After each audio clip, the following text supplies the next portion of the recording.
इन दियों की लौ में एक दिन सूरज ढला जाएगा। इन दियों की लौ में एक दिन सूरज ढला जाएगा। दूर तक देखना फिर इनका उजाला जाएगा। दूर तक देखना फिर इनका उजाला जाएगा।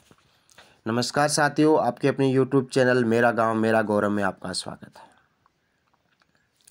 राजस्थान एकीकरण के पश्चात आज आपके लिए हम लेके आए हैं राजस्थान का सामान्य परिचय। हर एक व्यक्ति का परिचय होता है। जाहिर सी बात है, वो अपने गांव से बाहर निकलने के पश्चात अपना नाम न बताकर अपने गांव का नाम बताता है, और ज़िले से बाहर जब वो जाता है तो अपने ज़िले का नाम बताता है। ठीक उसी प्रकार से अगर विश्व स्तर पर अपन जिस स्थान पर रह रहे हैं या जिस जगह पर रह रहे हैं, जैसे अपन जिस राज्य में रहते हैं, उस राज्य का परिचय विश्व स्तर पर और भौगोलिक स्थिति के अनुसार किस प्रकार से दिया जा सकता है, ठीक उसी का हम जिक्र आज इस टॉपिक पर करेंगे। कुछ भूगोलवेताओं ने पृथ्वी को गोल आकृति मान करके ग्लोब की आकृति दी और उस पर काल्पनिक अक्षांश और देशांतर रेखाएं अवतरित की। उन अक्षांश और देशांतर रेखाओं के मध्य स्थित कोई स्थान या कोई राज्य या कोई देश की स्थिति का वर्णन करना ही भौगोलिक दृष्टि से उसका परिचय देना होता है, जिन्हें अक्षांश और देशांतर रेखाओं के नाम से जाना जाता है। बात हम करते हैं अक्षांश और देशांतर रेखाओं की। परिणाम स्वरूप पृथ्वी को एक ग्लोब की आकृति देकर इसमें गोल आकृति दी जाती है। इसके बिल्कुल मध्य बीचों बीच अगर एक रेखा खींचते हैं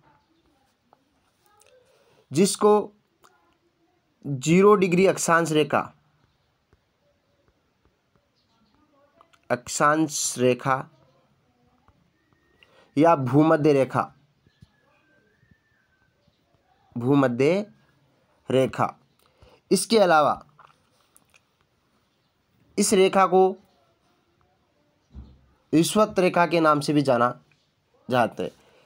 भूमध्य रेखा के ऊपर की साइड यानी उत्तरी गोलार्ध में जो रेखाएं खींची जाती है उनको उत्तरी अक्षांश रेखा के नाम से जानते हैं, और भूमध्य रेखा के नीचे की साइड यानी दक्षिणी गोलार्ध की तरफ जो रेखाएं खींचते हैं उनको दक्षिणी अक्षांश रेखाओं के नाम से जानते हैं।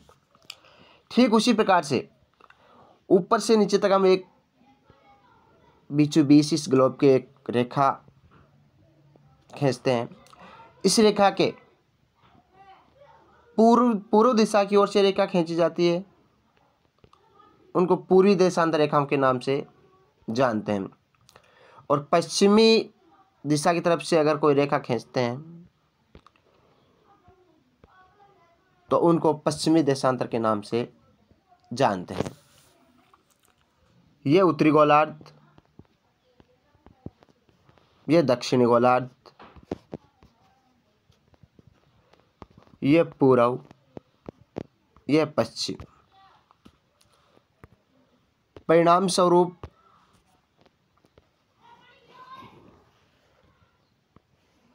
इस रेखा के ऊपर एक रेखा होती है 23.5 डिग्री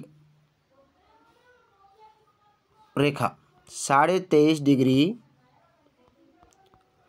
उत्तरी अक्षांश। इसके नीचे एक होती है 23.5 डिग्री दक्षिणी अक्षांश। इस रेखा को कर्क रेखा के नाम से जानते हैं और इस रेखा को मकर रेखा के नाम से जानते हैं। यानी उत्तरी गोलार्ध के ऊपर जो 23.5 डिग्री रेखा खींची जाती है उसको कर्क रेखा, और भूमध्य रेखा के नीचे दक्षिण साइड में दक्षिणी गोलार्ध में 23.5 डिग्री रेखा खींची जाती है उसको मकर रेखा के नाम से जानते हैं। 23.5 डिग्री दक्षिणी अक्षांश या मकर रेखा के नाम से जानते हैं। परिणाम स्वरूप इन रेखाओं को उत्तरी और दक्षिण रेखा के अक्षांश के माध्यम से आप अवस्थित करते हैं। आमतौर पर हर एक विद्यार्थी काफ़ी लंबे समय से उत्तरी अक्षांश और दक्षिण अक्षांश यानी अक्षांश और देशांतर रेखाएं पढ़ते आ रहा है, इसलिए वो इस टॉपिक पर अधिक ध्यान नहीं दे पाता है। परीक्षा की दृष्टि से काफ़ी महत्वपूर्ण है। हर बार अक्षांश और देशांतर के माध्यम से कोई ना कोई प्रश्न जरूर पूछा जाता है। तो कृपया इस टॉपिक पर जरूर एक बार आप नज़र डालें ताकि आप अपने परीक्षा में आए हुए प्रश्नों को अच्छी तरीके से हल कर सके, उनको सही कर सके। बात अगर राजस्थान की जाए तो राजस्थान राज्य भारत देश में स्थित है। 23 डिग्री 3 यूनिट मतलब राजस्थान राज्य की अक्षांश रेखा का अवस्थित होती है 23 डिग्री 3 यूनिट उत्तरी अक्षांश से लेकर के 30 डिग्री 12 यूनिट उत्तरी अक्षांश के मध्य स्थित है। अगर देशांतर की जाए तो 69 डिग्री 30 यूनिट पूरी देशांतर से लेकर के 78 डिग्री और 17 यूनिट पूरी देशांतर के मध्य स्थित है। राजस्थान के डूंगरपुर और बांसवाड़ा के मध्य से कर्क रेखा गुजरती है। काफ़ी बार प्रश्न पूछा जा चुका है एग्जाम में, कई बार केवल बांसवाड़ा ऑप्शन आता है या डूंगरपुर आता है, लेकिन अगर दो ऑप्शन आए तो डूंगरपुर और बांसवाड़ा राजस्थान के 2 ऐसे जिले जिसमें से कर्क रेखा इन दोनों जिलों के मध्य से गुजरती है या इन दोनों जिलों की सीमा को क्रॉस करती हुई गुजरती है। इस प्रकार से कर्क रेखा राजस्थान के डूंगरपुर और बांसवाड़ा में से गुजरती है। 23 डिग्री 3 यूनिट उत्तरी अक्षांश से लेकर 30 डिग्री 12 यूनिट उत्तरी अक्षांश के मध्य स्थित है और 69 डिग्री 30 यूनिट पूर्वी देशांतर से लेकर के 78 डिग्री 17 यूनिट पूर्वी देशांतर के मध्य स्थित है। बात अगर विस्तार की जाए तो भारत की उत्तर में कोणागांव गंगानगर से लेकर के राजस्थान के उत्तर के कोणागांव गंगानगर से लेकर के दक्षिण के बांसवाड़ा के बोराकुंड गांव कुशलगढ़ तक 826 किलोमीटर कुल लंबाई है। यानी उत्तर से दक्षिण तक कुल लंबाई राजस्थान की 826 किलोमीटर है। ठीक, अगर बात पूर्व से पश्चिम की जाए तो पूर्व में सिवाना गांव राजाखेड़ा धौलपुर से लेकर के अगर बात कटरा गांव सम तहसील जैसलमेर जिले तक की जाए तो 869 किलोमीटर कुल लंबाई है। मतलब 869 किलोमीटर पूर्व से पश्चिम राजस्थान की कुल लंबाई है। ठीक, इसी प्रकार से अगर बात करें हम लोग राजस्थान के कुल क्षेत्रफल की तो 3,42,239.74 वर्ग किलोमीटर है। यानी राजस्थान का कुल क्षेत्रफल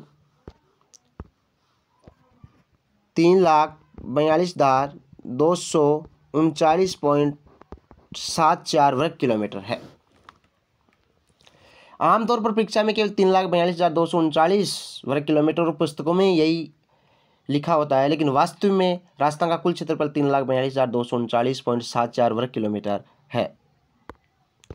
परिणाम स्वरूप कई बार यह प्रश्न आ जाता है, पॉइंटों में कुछ लिखा होता है, 0.74 का आप जरूर ध्यान रखना। राजस्थान की कुल जनसंख्या की दृष्टि से राजस्थान का सबसे बड़ा जिला जयपुर है। जनसंख्या की दृष्टि से राजस्थान का सबसे बड़ा जिला जयपुर है। जयपुर राजस्थान की राजधानी है। और क्षेत्रफल की दृष्टि से सबसे बड़ा जिला जैसलमेर है।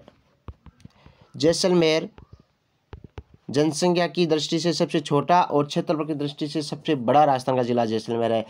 जैसलमेर का कुल क्षेत्रफल 38,401 वर्ग किलोमीटर है। अगर बात जैसलमेर की जनसंख्या की जाए तो 6,69,919 कुल जनसंख्या है। जनघनत्व 17 व्यक्ति प्रति वर्ग किलोमीटर जैसलमेर का जनघनत्व है, जो कि राजस्थान में सबसे कम है। ठीक, अगर बात की जाए क्षेत्रफल की दृष्टि से राजस्थान का सबसे छोटा जिला तो धौलपुर राजस्थान का सबसे छोटा जिला है, जिसका क्षेत्रफल 3,034 वर्ग किलोमीटर है। राजस्थान का सबसे पूर्वी जिला यानी राजस्थान का धौलपुर सबसे पूर्वी जिला है, जहाँ पर सूर्योदय और सूर्यास्त सबसे पहले राजस्थान में धौलपुर में होते हैं। राजस्थान में कुल 33 जिले और 7 संभाग हैं। यानी इन 33 जिलों को 7 संभागों की श्रेणी में विभक्त किया गया है। कुल 200 सदस्य विधानसभा सदस्य, राजस्थान में विधानसभा सदस्य कुल 200 हैं और 25 लोकसभा सदस्य। राजस्थान में कुल 25 लोकसभा सदस्य हैं, 10 राज्यसभा सदस्य, 10 राज्यसभा सदस्य हैं। यानी राजस्थान में कुल 200 विधानसभा सदस्य, 25 लोकसभा सदस्य और 10 राज्यसभा सदस्य हैं।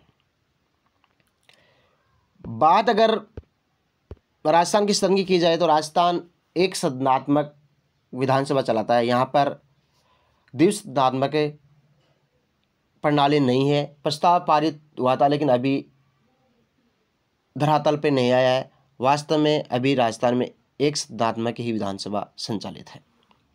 कुल विधानसभा सदस्य 200 है, 25 लोकसभा सदस्य, 10 राज्यसभा सदस्य, 33 जिले और 7 संभाग राजस्थान में है।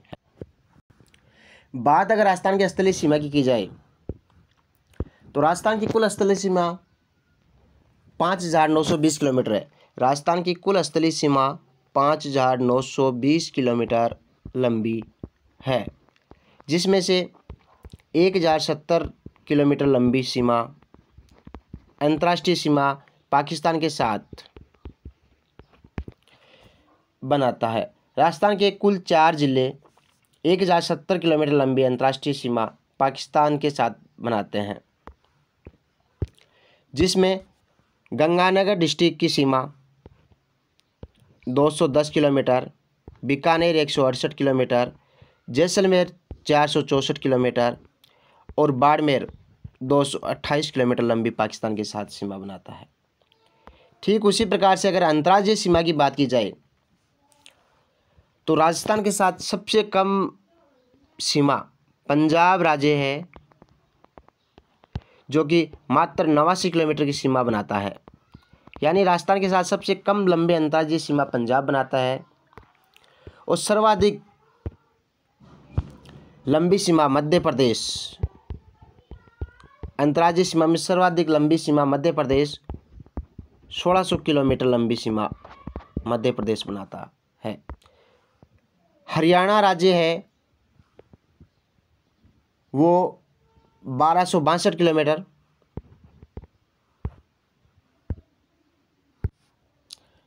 हरियाणा राज्य 1262 किलोमीटर लंबी सीमा राजस्थान के साथ बनाता है। उत्तर प्रदेश 877 किलोमीटर, उत्तर प्रदेश 877 किलोमीटर और गुजरात 1022 किलोमीटर लंबी सीमा बनाता है।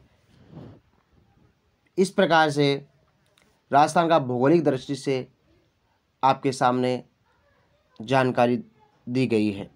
राजस्थान के कुल 5 राज्य राजस्थान के साथ अंतर्राज्यीय सीमा बनाता है। भारत के 5 जैसे पंजाब, हरियाणा, उत्तर प्रदेश, मध्य प्रदेश और गुजरात। ठीक उसी प्रकार से 4 जिले राजस्थान के गंगानगर, बीकानेर, बाड़मेर और जैसलमेर, ये 4 जिले अंतर्राष्ट्रीय सीमा बनाते हैं पाकिस्तान के साथ। 1,070 किलोमीटर कुल पाकिस्तान के साथ अंतर्राष्ट्रीय सीमा राजस्थान की है और 4,850 अंतर्राज्यीय सीमा 5 राज्यों के साथ राजस्थान बनाता है। अगर आपको ये जानकारी अच्छी लगी है तो कृपया इसको लाइक, शेयर और सब्सक्राइब जरूर करो और कमेंट में ज़रूर बताइए कि हमारा वीडियो आपको कैसा लगा।